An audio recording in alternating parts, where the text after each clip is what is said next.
Hello, and welcome to the laptop setup tutorial. The laptop and all its associated cables will be in the finance room. We want the black laptop, leave the silver laptop alone. We're going to set the laptop up on the wire shelving by the drum set. There we'll find an Ethernet cable, USB from the audio interface, and a power strip on the floor to the right. On the left side of our laptop, we'll find ports for the power supply, Ethernet,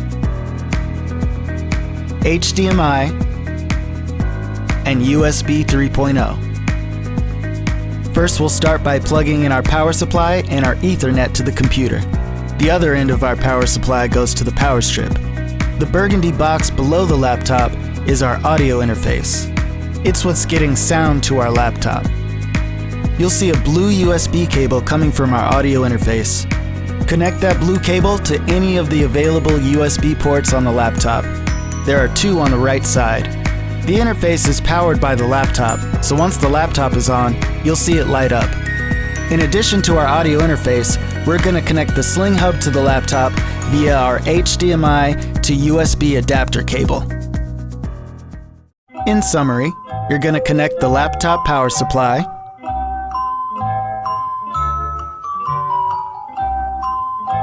connect the Ethernet cable,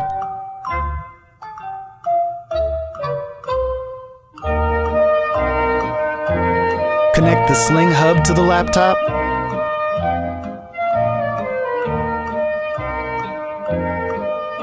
and connect the audio interface to the laptop.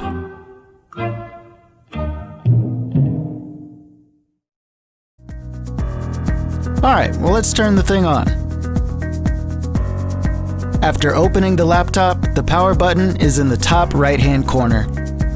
Inside, you'll find the login password for the laptop. Once you're logged in and the laptop is powered up, we just want to check on a couple of things.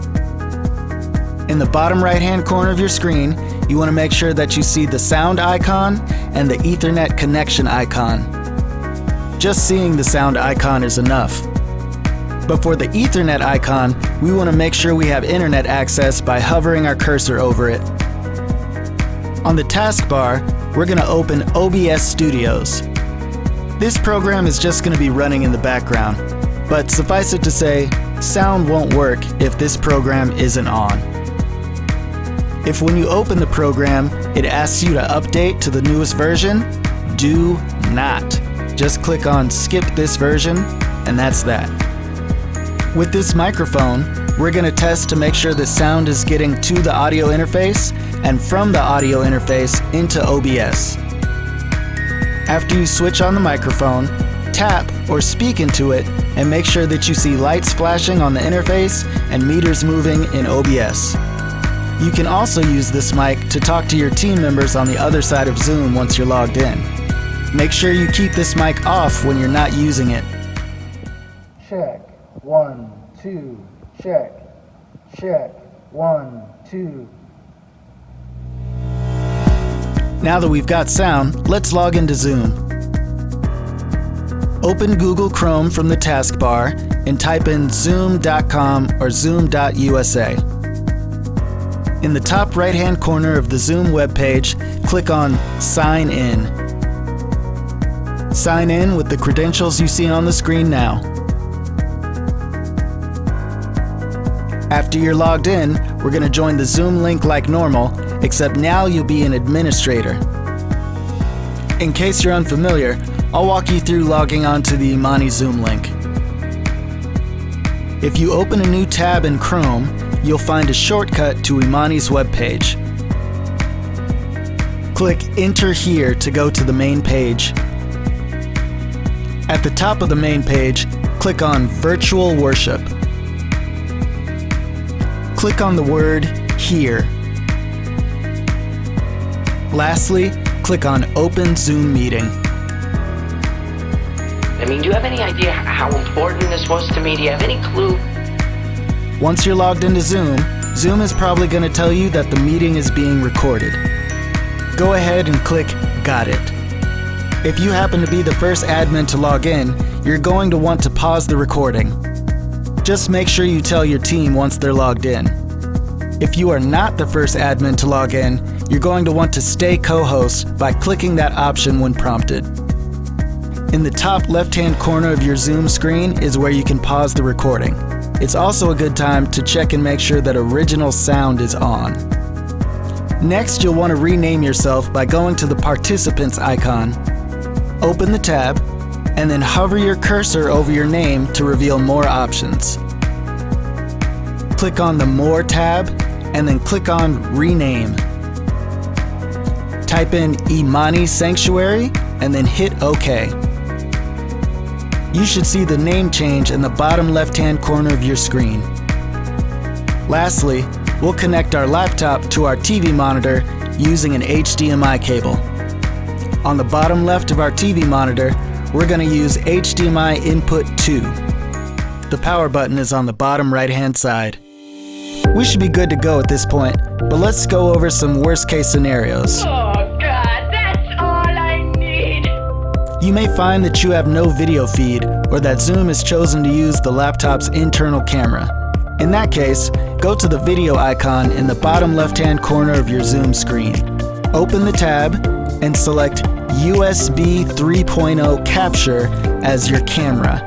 If that doesn't resolve the issue, make sure that the cameras and the iPad are set up. If you find you don't have any sound, we're going to go down to our audio icon in the bottom left-hand corner of our screen. Open the tab and select Cable Output VB Audio Virtual Cable as your microphone. If that didn't resolve the issue, make sure that you're unmuted, that OBS didn't crash, and that the mixing board is turned on.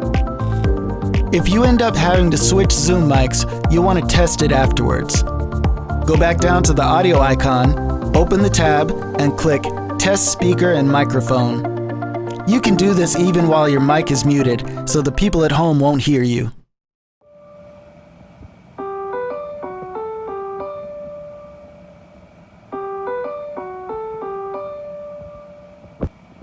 Test, 1, 2, test, test.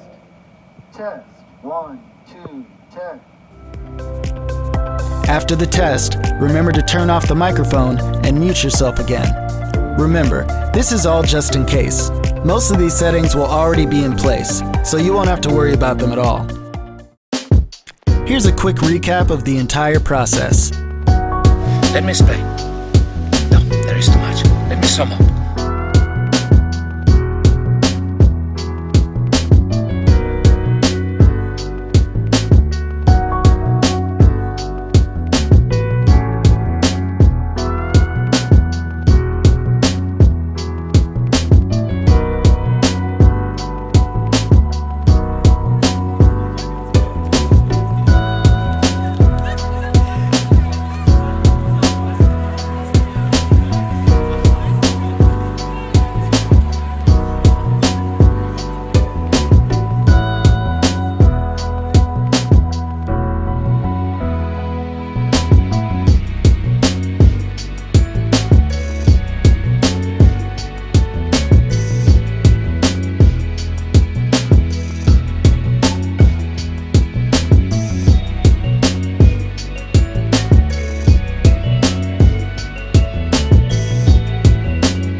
Now some pro tips. Give yourself plenty of time for setup and troubleshooting. Make sure the Sling hub is set up and the mixer is turned on before you do the laptop. If the sound icon doesn't appear on the laptop or is X'd out, it's curtains. We just won't have Zoom that week. Make sure you're set up before the drummer gets there, unless you're also the drummer. Right when service starts, it's gonna kick Zoom out of full screen. Just make sure you're around to put it back into full screen if we're using the TV monitor. Also try and check in on the chat. Your team members might be trying to tell you something, or the audience might be trying to tell you something. Go ahead and unmute yourself a few minutes before service starts so you don't forget. Remember to breathe, it's gonna be fine. We're doing that. It doesn't seem to be doing much good. Well, that about does it for this video tutorial. Once again, I want to thank you for your willingness to help out on Sunday morning. If you have any questions, feel free to contact me at millmaxey@yahoo.com. Check out these other tutorials for a broader understanding of what's going on, or to see if there's another way you might prefer to help out the tech team on Sunday morning. Once again, thank you and take care.